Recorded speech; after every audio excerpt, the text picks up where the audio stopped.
Hello ladies and gentlemen, and welcome to Flash of Trends. Before we dive into today's video, I kindly invite you to subscribe to our channel and give this video a thumbs up to show your support. Thank you for joining us, and let's get started. Michigan State football coach Mel Tucker is being investigated for alleged sexual harassment. East Lansing, Michigan. Wilkes. A Title IX investigation is being conducted by Michigan State University against one of its most prominent employees, Michigan State University head football coach Mel Tucker. That's according to a USA Today investigation published early Sunday morning. The report accuses Tucker of having non-consensual phone sex with a rape survivor who was at the time working with the MSU football program on relationship violence education. Brenda Tracy, who agreed to be identified by USA Today, says Tucker invited her to speak to student-athletes about her experience being raped by 3 Oregon State University players and a high school recruit 25 years ago.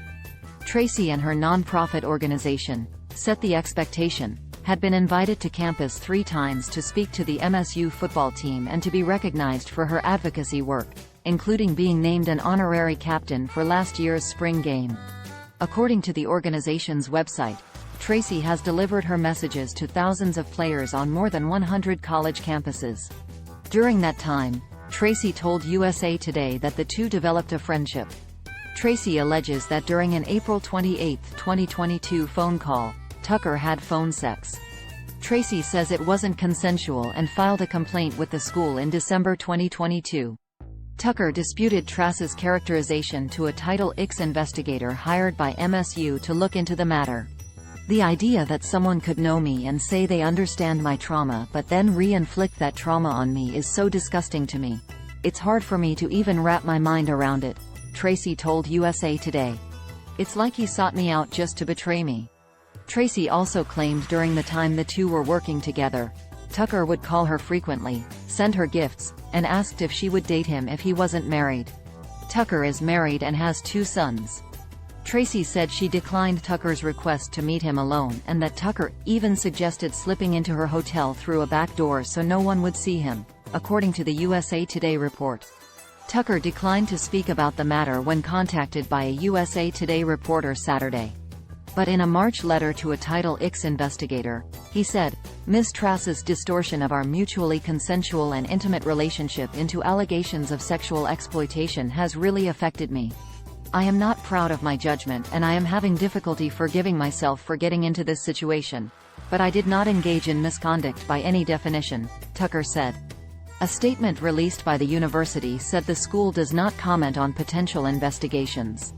"Let me assure you that if any complaint came forward regarding a violation of the university's relationship violence and sexual misconduct policy, it would be thoroughly reviewed and followed up on by MSU's Office for Civil Rights. Confidentiality is important to the culture around reporting incidents. It's crucial in creating a safe environment for individuals to come forward," said Michigan State University spokesperson Emily Garant. "Our commitment to our campus community and the public is to ensure that every complaint or concern brought forward is taken seriously and, when warranted, that a thorough investigation takes place.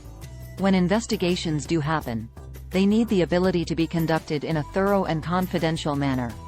Michigan State University has a formal hearing scheduled for October 5 and 6, during the MSU football team's bye week. The hearing will determine whether Tucker violated the school's anti-sexual harassment policies and the federal Title IX law that bans sex discrimination in education. Michigan State also reportedly denied a Freedom of Information Act request from ESPN for documents related to Tucker's case. ESPN says MSU cited state law that exempts information that would constitute a clearly unwarranted invasion of an individual's privacy.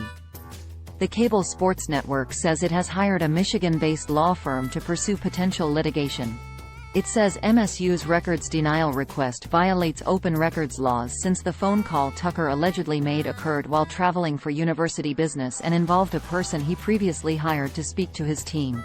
In 2021, Tucker signed a 10-year, $95 million contract extension, making him one of NCAA's highest-paid coaches. The contract would allow MSU to fire Tucker without having to pay out the full contract if Tucker is found to have engaged in any conduct which constitutes moral turpitude or which, in the university's reasonable judgment, would tend to bring public disrespect, contempt or ridicule to the school. The USA Today report was published after Saturday's 45-14 win by Michigan State over Richmond. MSU is now 2-0 in Tucker's fourth season leading the Spartans.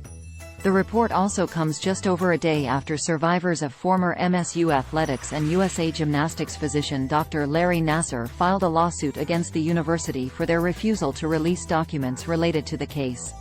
Nassar is serving up to 175 years in prison after being accused of sexually assaulting hundreds of female athletes. Rachel Denhollander, who was one of the first women to accuse Nassar of abuse, posted on X, formerly known as Twitter.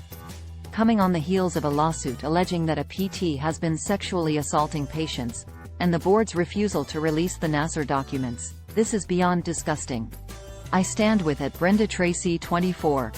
So far, none of the members of the Michigan State University Board of Trustees Governing Board, MSU Interim President Teresa Woodruff, or MSU Athletic Director Alan Haller have spoken publicly about the allegations against Tucker or whether the embattled coach will return to the sidelines on Saturday versus Washington at Spartan Stadium in East Lansing.